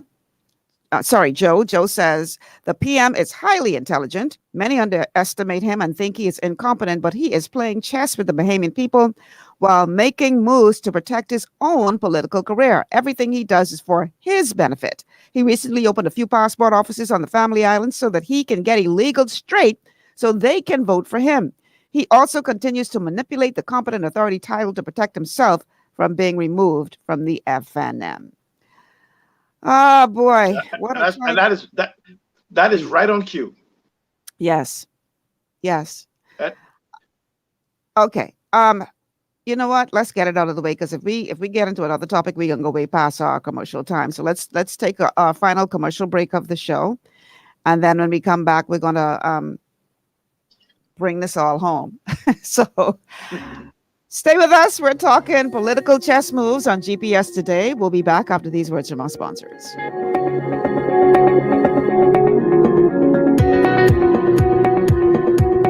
Ocean blue is the best in seafood. Hey, hey. Fresh out the water and affordable too. Yeah. We got fish, conch, lobster, shrimp, everything you want. Ocean blue got it. Ocean blue, friendly and clean, best service you ever seen. Ocean blue is the best in seafood. Yeah. Fresh out the water and affordable too. Yeah. Ocean blue seafood, we are here for you. Ocean blue seafood, no one else will do. Ocean blue food. Want to look your best. Want to look your best and feel even better? Visit J.D. Edwards Salon and Spa for the ultimate beauty, body, and anti-aging treatments, offering custom colors, haircuts, vegan anti-freeze treatments, silk blowouts, natural and acrylic nails, unisex pedicures, facials and massages, all waxing services, and microcurrent therapies for anti-aging and body sculpting. J.D. Edwards Salon and Spa, Palmdale Shopping Plaza, Madeira Street, telephone 326-7863. At the Gladstone Road Farmers Market, we provide you with the freshest produce, eggs, meat, and more. But what you don't see makes a difference too, like the care our farmers put into growing and raising that food for your family, the fewer miles that food travels from the farm to your plate, and the dollars you are keeping in our local community. Our open-air market is every Friday and Saturday. Come visit us, and be sure to look for the GPS-endorsed flyer. COVID-19 has affected all of us, but it won't stop us from serving you with a smile, even under the mask. Gladstone Road Farmers Market, home of fresh. Your body's immune system is under constant pressure from things like stress, lack of exercise, and toxins in the environment. It's crucial to be proactive and support your immune system with the nutrients it needs to function effectively. But it's often hard to get these nutrients from food alone. Introducing fast-acting Zinc Plus Immune Support by Longevity. Unlike zinc-only supplements, Zinc Plus Immune Support builds on the proven power of zinc and adds complementary nutrients to give your immune system extra support. Vitamin D helps balance the effects of zinc, while our proprietary blend of natural fruit and root extracts provides the extra help your immune system needs to work against daily stressors. And we've included Longevity's exclusive plant-derived minerals to give your body the minerals it needs, but can't get from food alone. And because Zinc Plus Immune Support is delivered in a great-tasting, sugar-free, berry-flavored lozenge, it encourages quicker absorption of all these nutrients into your body. Zinc Plus Immune Support. Zinc plus the extra support your body needs to promote a healthy immune system. To learn more, contact your Longevity associate. And welcome back to GPS Global Paradigm Shift on Glory 93.9 FM. I'm your host, Michelle Malcolm, and my guests today are talking about political chess moves. What do elections, shanty towns, and resignations have in common? And my guest today is C. Alan Johnson. C. Alan, before we jump back into the conversation, I want to read a couple of the comments that are here on our Facebook page. Bertha says, Minister, swing some of y'all again, just like he did in 2017 to get in Parliament. Then he can hike up every tax again on the backs of the poor, and it will definitely be the people's time again, the white oligarchs and the Haitians. Dorinda says, now I understand why these political leaders try to discredit persons like Allen and Bain. They don't want them to educate the Bahamian people, but we no longer in darkness. Dorinda also says crafty at the highest level, cat and mouse. Let's see what else we got here. I know we have a lot of comments and I haven't been able to get to them. So Catherine says, I feel the Lord will close every door, tourism and everything else, and we as a country will have to revert to what he has given us, our natural resources. So this election will determine where we are headed as a country. Let's see. Lisa says, oh, what a tangled web these politicians have and are weaving. We must get wisdom, knowledge, and understanding. And in all our getting, we must get an understanding of what has been happening and what we as a people can do to prevent it from going further and to safeguard ourselves from it happening again. Sarah says, Michelle, this show is such an education and an eye-opener. Thank you, Sarah. That was the plan. I want you guys to like and share the show. Like and share the show so we can get this word out, because these people think we stupid. They don't think we got enough sense to see what they doing. That's, it's just ludicrous that they think that they can get away with this. And you know what? They can, because they have for so long. But we have to decide that we're going to draw a line in the sand, and we're not going to allow these people to continue to swing us again and again and again. Because, if you swing me the first time, shame on you. But if I let you swing me the second and the third and the fourth and the fifth time, no, shame on me. for being stupid enough for allowing you to do it to me again and again and again. So that is why I wanted to do a show like this, to bring you, like I said at the beginning of the show, I ain't trying to tell you what to think. All I'm doing is putting the information in front of you, so that whenever you go to the electorate, to the ballot box, whether it be in May, as C. Allen is predicting it will be if the man don't find the money he needs, or January of next year if he does, whenever you go, I want you to go as an informed, educated voter who makes your decision not based on some emotional attachment to a particular party, because that's how your Grammy vote and that's how your mommy vote and that's how you can vote for the rest of your... No, enough of that. Let's make some educated, informed decisions based on the issues that are facing this country and where we want to see our country go. C. Allen. So Michelle, before you start, let me make a point. One of the individuals spoke concerning let me just shut this off here. One of the individuals spoke concerning what we're going to do about the caller and then the individuals about our natural resources. I want you to understand why Pintard was targeted to be assassinated, why he was not to get the nomination. That bill that he brought, called the that fisheries bill, was a direct attack of special interests and oligarchs controlling our blue economy, our ocean economy. A lot of people did not listen to the little subtleties that he put in that bill. So essentially, there's about 3 or 4 things that happened in this battle that was for the benefit of Bahamians, but very few may have understood, because we were in the struggle for our life. One of the most powerful bills was the bill that Michael Pintard did, that moved $1 trillion industry exclusively for Bahamians. The problem is we have not been able to have a conversation on how to exploit it. This is why when you saw, without provocation, Hubert Alexander Ingram came out and opposed the bill by trying to conflate and convolute it, making it a citizenship bill when it was strictly a bill on resources. It was at that particular time, without anybody cueing him, he made a statement that caused minutes to accelerate this campaign. Go back and watch the news. Without anybody asking him, Hubert Alexander Ingram said this, exact quote. Menace. No, Ingram said this. This caused Menace to panic. Oh, okay.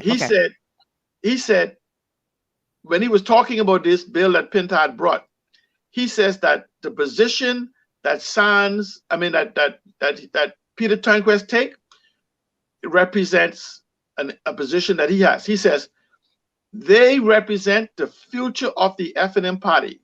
Sands and Turnquest represents the future of the F&M party. They are the captain's pick. Okay.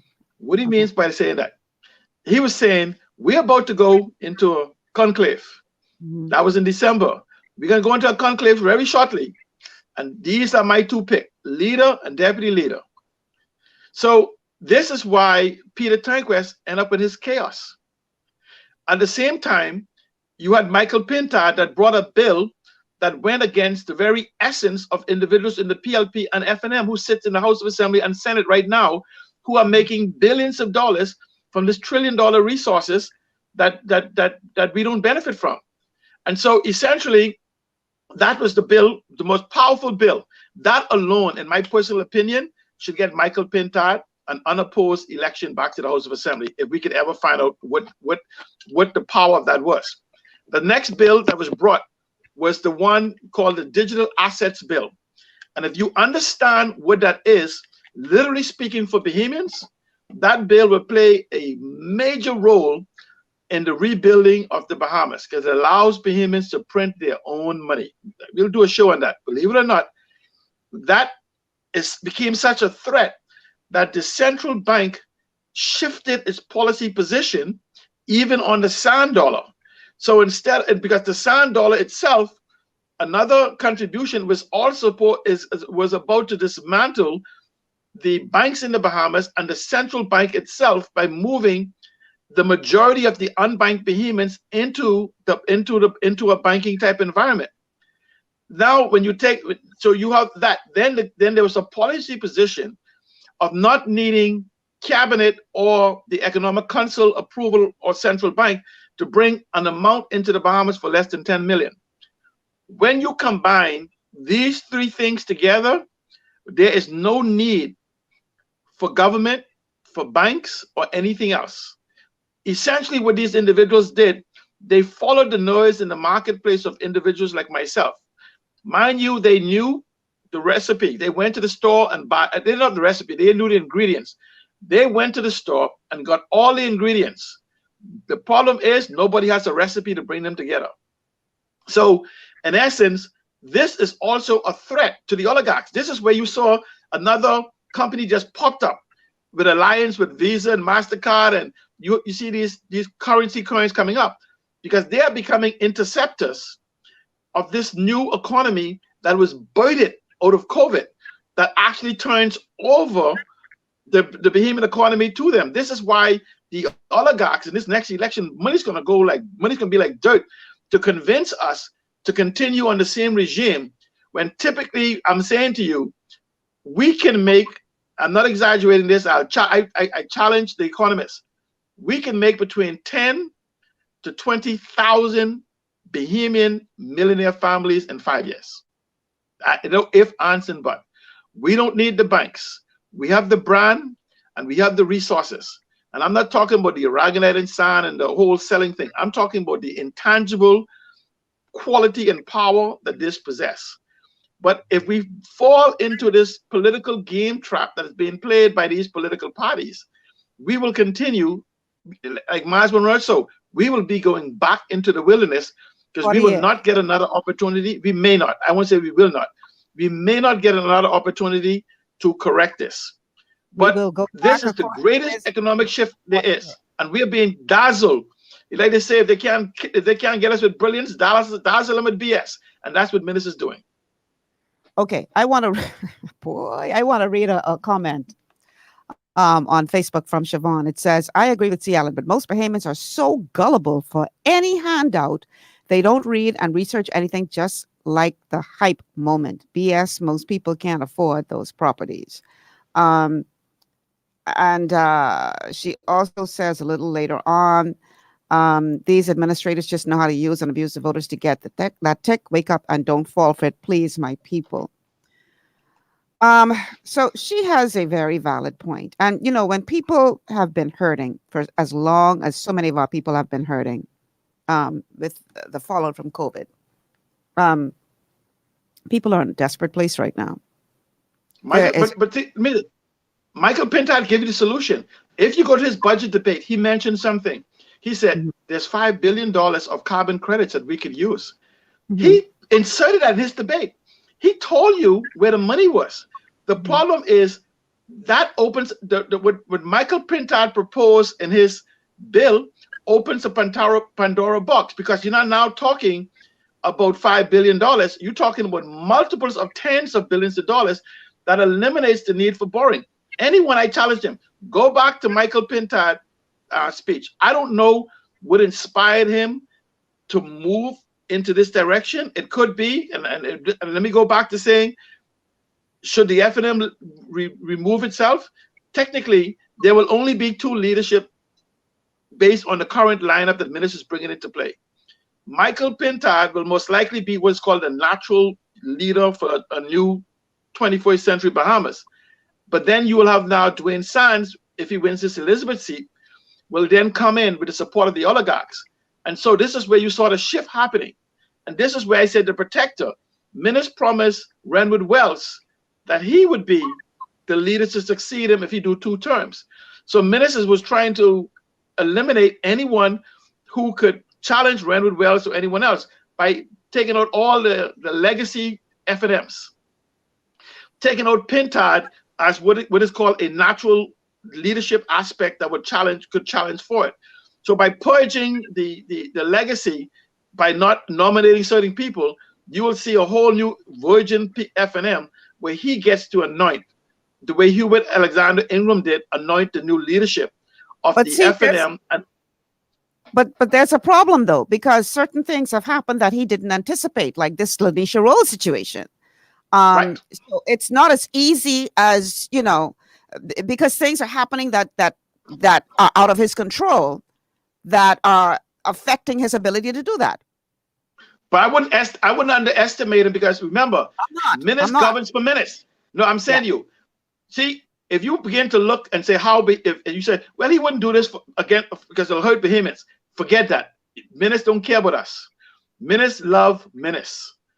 And so for the F&M to survive as a party, I don't care what the strength of the F&M would be right now to go and remove Minutes at all costs, including a vote of no confidence, because we're going to a poll anyway.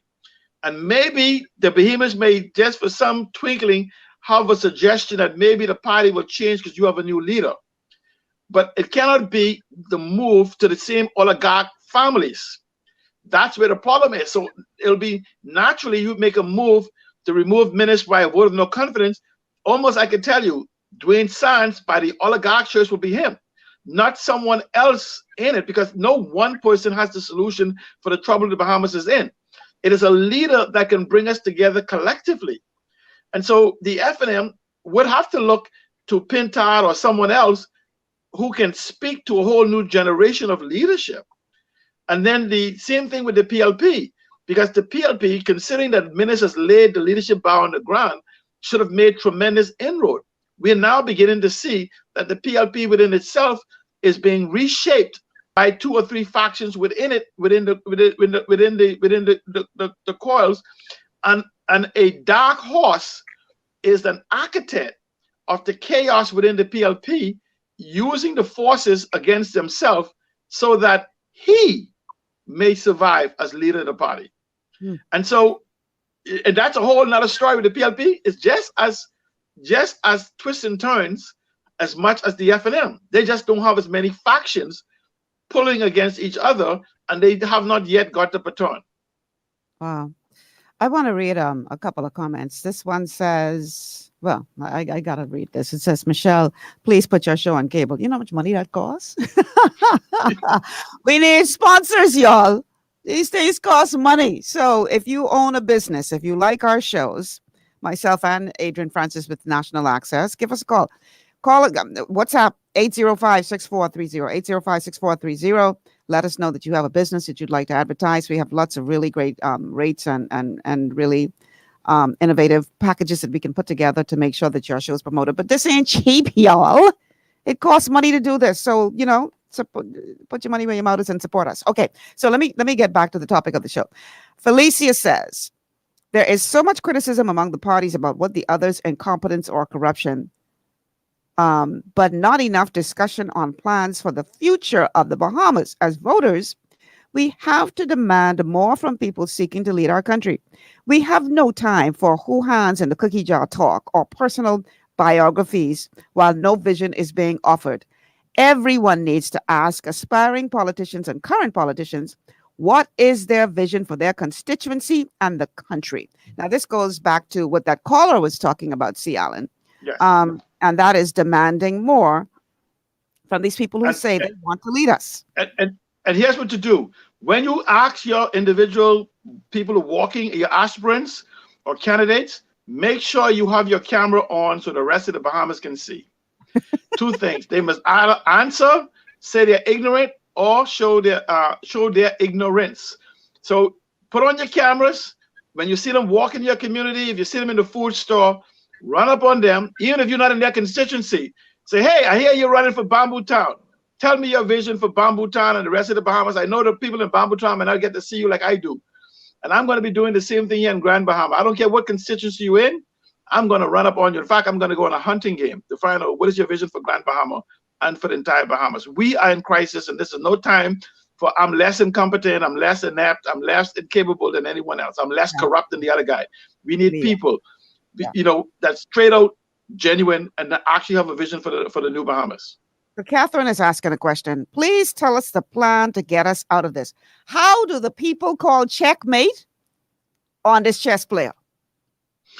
Well, exactly what the people are asking for. Find individuals. They want you to vote for F&M and PLP. Here's the problem. F&M, PLP, nor DNA is not running in any constituency. People are. And so if you don't question their competency and their capability, you will have people who will follow the legacy failures that we've had of political parties. This is where it becomes important for you to collectively, even in groups of 5, find those independent candidates. If the others can't answer your question, find the independent candidates within your community and ask them what is their vision, and vote for the person who is best capable, ignoring every color.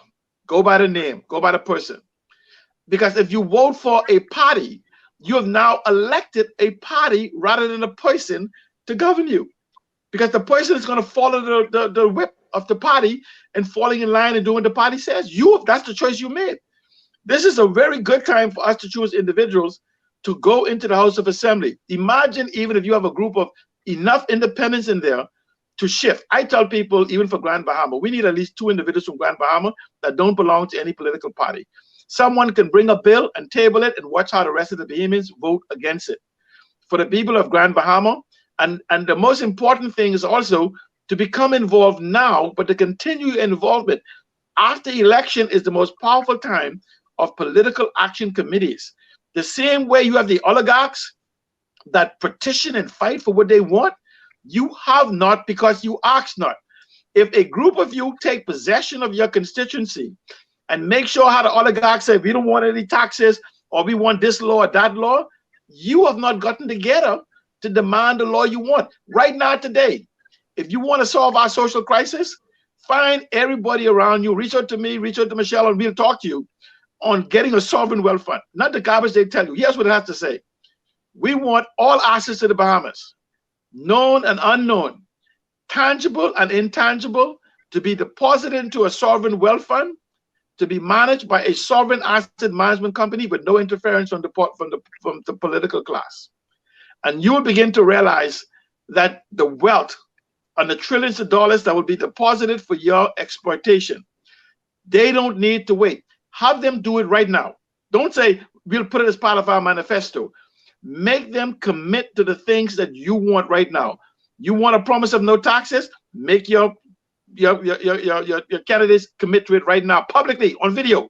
So you can call them out. You can post it on Facebook and say, see, this man is a liar. Make them commit to say, I want you to go into the, for those sitting right now, you want to be reelected? Go into the House right now, and let me hear at the next session, during the time when you speak at the end, you calling for a sovereign wealth fund in the manner for which I demanded. Well, you see, Alan, here's the challenge with that. In order for them to do what you just recommended they do, they have to have, and I ain't gonna make the same mistake homeboy made, because I know what I'm saying. They have to have testicular fortitude or ovarian audacity. Absolutely. They have but to this way you find out the spine to stand up to this man. That's what it's going to boil down to. They have to have the spine. Right and now, FNMs, it seems that we got a bunch of jellyback, spineless people who's scared to stick their neck out there for fear that their head is going to get chopped off by a dictator. That's how it seems. But Michelle, if they won't stand up to him now, they won't stand up to him when he has the gun again. So this is why you have them who want to run for election. For those individuals in the FNM who is afraid to commit to the people rather than to menace, I say don't vote for them. Look at all the other options. Because they can fix this now. Even for candidates who are replacing those who are sitting in. Tell them to say the minutes now what your intent is. And if they don't commit to it now, do not vote for them. And if PLP candidates do not commit to what you want, do not vote for them. The most powerful tool you have is in your hand. Record them. Record them, asking them the questions. Don't go, I'm a PLP attacking them. Just say, hey, look at your personal economy. Ask them, how are they intending empowering you and your family? How are they intending on moving you to ownership of homes and the economy and businesses? The individuals, and make them commit on camera and say, this is a record. You're a man of your word. You say you're going into the House of Assembly based on integrity. Say what you mean right now and mean what you say, and this will stand as a record as to you being, your reputation, your character being one and the same. I ain't gonna hold my breath. I know about you. And I hope that there are sufficient people listening to this conversation who will decide that that is exactly what they will do. Demand more from these people. But Michelle, let me show you the pop. There's 6,000 voters in most of the larger constituencies on Grand Bahama and New Providence. Here's what happens. Put yourself into 5. Adopt 5 individuals to fight with. Here's what you do. 5 individuals reaching out to 5 people at level 1 is 25. At level 2 is 125. Level 3 is 625. Level 4 is 3,100, I think. And at level 5 is 15,000 people. All you have to do is 5. Find 5 people to join you and begin to think the way you do and encourage them to duplicate themselves. Let them get 5 with 5. And you'll be amazed at the fact that there's only 6,000 voters, but your reach have just reached 15,000. So if one person in each of our constituency do that, we could very easily have 40 times 50,000 people, many of you have contacted them 2 and 3 times. It only takes you to make the desire for change. Your life is on the line right now with COVID. The ERC has brought back no plans, nothing. So unless you now stand up, ministers will continue to play this game of political chess without any regards for us. We've shown you, Michelle and I, this is our 3rd or 4th show on the subject, and we have been within 95% to 99% accuracy. We're not telling you how we feel. We're telling you what the formula we see yields. I don't care what the formula yields these results. And ministers playing the game, and ministers himself do not deserve to lead us for another term. If the FNM want to give us another leader for consideration, let's do that. But if minister remains as part of the FNM, I would put to you that 90% of them should not return. And for those who intend to return, should stand up and tell us what they intend to do in opposition to the position, to the direction minister is taking us. Yeah, well, here's the thing, C. Allen. In spite of that 95% accuracy, they still gonna try to discredit what's being said here today. And that's how you know, if you're out there watching and looking in, that's how you know that these people are being disingenuous, because the history has shown that exactly what we predicted would happen is happening. And if they're going to try to come with smoke and mirrors and say, oh, you shouldn't listen to them, and they just, then that could tell you where their heart is. I want to close this out with a statement, comment on Facebook posted by Lisa. She says, checkmate them by electing the person with integrity, and that has the best interests of the Bahamian people at heart. Stop voting for Grammy's party that has us in the wilderness for over 40 years. It's time to possess the promised land, people. Okay, I'm going to give you 1 minute to wrap this up. How do you respond to that sentiment? And where do we? I'm in total agreement of that. We must look forward. We must not allow these people to, what they call is to dress up the past as opposed to embracing the future. We must look to the future. We must look for conversation that can be authenticated. Understand that many of the people that you take as professionals are singing the language of the oligarchs. Understand that the chamber is a political party or a union for business owners. They are not your friends. So stop believing that what they tell you is in your interest. You must find out your own personal economy, demand more, and you will get more. Thank you so much. See, Alan, it's always a pleasure, man. Thank you so much for coming in and sharing these golden nuggets with us, this wealth of information. And all we can do is put it out there and hope that it doesn't just go in one ear and come out the next. We have to hope that it takes root and people understand and see what's Tell really. them to trust us, but verify. Verify what we said. Yeah, like I said, I'm only presenting the information to you. You choose what you do with it. Yeah, and thank you so much for being here today, man. I really appreciate you. So listen, y'all, that's it for our show today. The time is gone. But like and share this show, people. Get the word out that we are being played like a fiddle. And it's up to you to do what you need to do to stop getting played. Time for us to say, checkmate. I'm out of here, y'all. I'm Michelle Malcolm. Thank you so much for being a part of GPS today. I'll see you guys tomorrow. Tomorrow is Friday, so that means it's going to be TGIF open line show.